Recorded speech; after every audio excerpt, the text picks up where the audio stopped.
इस धरती पर आज के ज़माने में पवित्र आत्माएं चिराग लेकर ढूंढने से भी नहीं मिलती। हरे कृष्णा।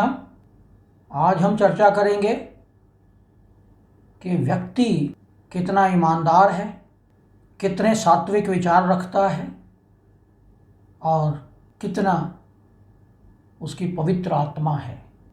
इस धरती पर आज के ज़माने में पवित्र आत्माएं चिराग लेकर ढूंढने से भी नहीं मिलती, क्योंकि कलयुग जिसका प्रतिनिधित्व राहु करता है, कलयुग में जो भी भौतिक सुख हैं, भौतिकवादी जो विचारधारा है लोगों की, उसको सब राहु संभालता है। और ऐसे में लोगों के भीतर कटुता, चालाकी, दुष्टता ये सब आने लगती है। लेकिन फिर कुछ ना कुछ ऐसे लोग होते हैं जो इन सब चीज़ों से अलग हटकर काम करते हैं। कुछ पवित्रात्मक, कुछ सात्विक मन के लोग इस पृथ्वी पर जन्म लेते हैं, लेकिन बहुत कम। और इसको देखने के लिए लग्न, लग्नेश, चंद्रमा, सूर्य, तृतीय भाव, चतुर्थ भाव, पंचम भाव और नवम भाव, इन सबको देखना आवश्यक है। पृथ्वी पर अधिकतर लोग स्वार्थी, कुटिल और दुष्ट प्रवृत्ति के हैं आज के ज़माने में, और उनको दुष्ट बनाने में राहु, शनि और मंगल का अत्यधिक योगदान है। इस वीडियो को शुरू करने से पहले हम अपने सभी दर्शकों का धन्यवाद करते हैं जिन्होंने हमारे चैनल को सब्सक्राइब किया है। और यदि आपने हमारे चैनल को सब्सक्राइब नहीं किया है तो इसे सब्सक्राइब करें, साथ ही बेल आइकन का बटन दबाना ना भूलें, जिससे आने वाले सभी वीडियो आपको मिलते रहें। यदि आप अपनी कुंडली का विश्लेषण करवाना चाहते हैं या अपना हॉरोस्कोप एनालिसिस चाहते हैं तो आप दिए गए नंबर पर संपर्क कर सकते हैं। तो आइए शुरू करते हैं कि आप कितनी पवित्र आत्मा हैं।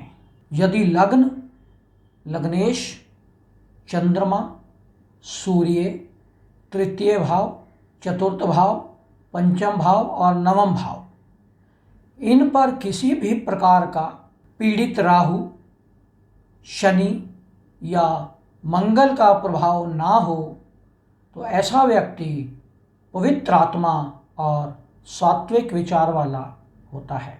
विशेष रूप से हमें बृहस्पति और बुध का भी विश्लेषण कर लेना चाहिए, क्योंकि बुध हमें बुद्धि और देवगुरु बृहस्पति हमें ज्ञान प्रदान करते हैं। और बुद्धि और ज्ञान की कमी के कारण ही व्यक्ति दुष्ट, दुराचारी और सात्विक कार्यों से दूर रहने वाला बनता है। और यदि कुंडली में बुध और बृहस्पति पीड़ित हों तो ऐसी स्थिति में व्यक्ति नीच कार्य करने लगता है। अधिकतर लोगों में जिनकी कुंडली में बुध कमज़ोर है, वह व्यक्ति विश्वास के पात्र नहीं होते और गलत कार्यों में लिप्त पाए जाते हैं। यदि कुंडली में बृहस्पति पीड़ित हो तो ऐसे व्यक्ति अधार्मिक कृत्य करने वाले, घमंडी स्वभाव के और अपने गुरुओं का या अपने से बड़ों का अपमान करने वाले हो।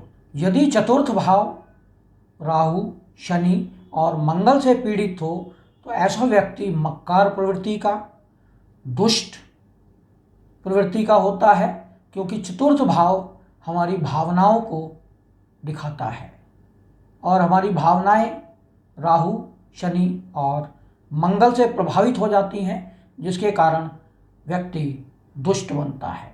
यदि व्यक्ति के तृतीय भाव पर या तृतीय भाव के स्वामी पर भी पाप प्रभाव हो तो ऐसा व्यक्ति गलत इच्छाएं रखने वाला, क्योंकि तृतीय भाव से हमारे भीतर जो इच्छाएं या हमारी जो इंक्लिनेशन होता है वो होता है, हमारा इंक्लिनेशन गलत चीज़ों की ओर बढ़ने लगता है और अपनी इच्छाओं की पूर्ति के लिए व्यक्ति गलत रास्तों पर भी चलने से नहीं डगमगाता।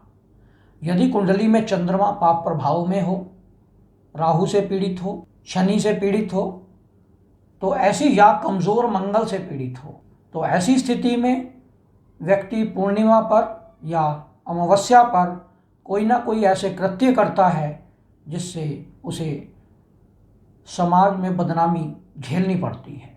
जैसे चार्ल्स शोबराज, जिन्होंने जितने भी मर्डर किए या हत्याएं की वो पूर्णिमा वाले दिन की। अब हम एक एग्जाम्पल ले लेते हैं, और एग्जाम्पल में हम सबसे पहला एग्जाम्पल लेते हैं रामकृष्ण परमहंस का। कुंभ लगन की कुंडली है और लगन पर कोई भी पाप प्रभाव नहीं है, पहली चीज़। दूसरी चीज़, लगन में सूर्य, बुध और चंद्रमा है और इन पर भी कोई पाप प्रभाव नहीं है। यह दर्शाता है कि व्यक्ति पवित्र आत्मा है। अगर हम तृतीय भाव की बात करें तो तृतीय भाव का स्वामी मंगल द्वादश भाव में जाकर उच्च हो गया है और वह अपने तृतीय भाव को ही देखता है, तो इसलिए इच्छाएं नेगेटिव नहीं हैं, क्योंकि जो भी ग्रह अपनी भाव को देखता है उसे बलवान कर देता है। लगन भाव का स्वामी की अगर हम बात करें तो लग्नेश नवम भाव में जाकर उच्च हो गया है धर्म के स्थान में, तो व्यक्ति का धार्मिक रुझान और धार्मिक इंक्लिनेशन बहुत अधिक है, क्योंकि नवम भाव में बैठकर वह तृतीय भाव को देखता है। बृहस्पति जो द्वितीय भाव का स्वामी है वह पंचम भाव में है, बलवान बृहस्पति है।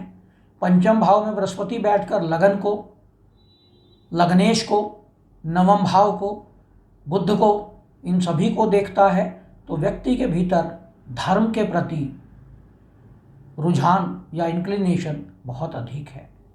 चतुर्थ भाव में राहु है और चतुर्थ भाव का स्वामी शुक्र द्वितीय भाव में जाकर उच्च हो गया है और उस पर कोई भी पाप प्रभाव नहीं है, इसलिए चतुर्थ भाव भी बलवान है।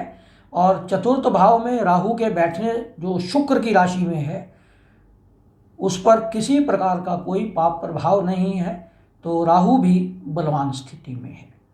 तो इसलिए रामकृष्ण परमहंस इस पृथ्वी पर एक पवित्र आत्मा निस्वार्थ रूप से आए और अपना ज्ञान बांटकर इस धरती से चले गए। अब एक एग्जाम्पल हम और लेते हैं मदर टेरेसा का, कि उनमें और रामकृष्ण परमहंस में क्या फ़र्क है, उनकी सोच में और रामकृष्ण परमहंस की सोच में कितना डिफरेंस दिखाई देता है।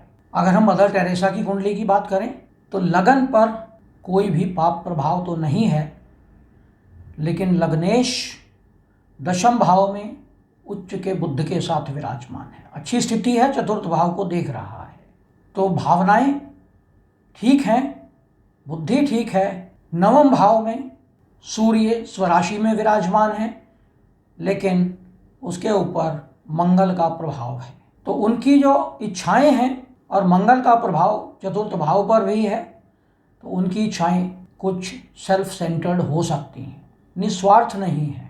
साथ में द्वितीयेश और तृतीय भाव का स्वामी, तृतीय भाव यानी शनि, शनि पंचम भाव में आकर नीच हो गया है, तो इसका अर्थ पंचम भाव से हम बुद्धि देखते हैं, ज्ञान देखते हैं, और अष्टम भाव का चंद्रमा शनि के साथ है, उनकी इच्छाओं के साथ है, तो यह दिखाता है कि उनकी इच्छाओं के भीतर कुछ षड्यंत्रकारी सोच हो सकती है, क्योंकि अष्टम भाव से हम षड्यंत्र भी देखते हैं। तो यह मेरा विचार है, अब उनका क्या सोच थी, कैसा था, ये केवल एक कुंडली विश्लेषण है। क्या वह भारत में धर्म परिवर्तन के नाम पर आई थी और सोच उनकी कुछ और थी, जिसके आधार पर उन्होंने यहाँ पर सोशल वर्क का काम शुरू किया।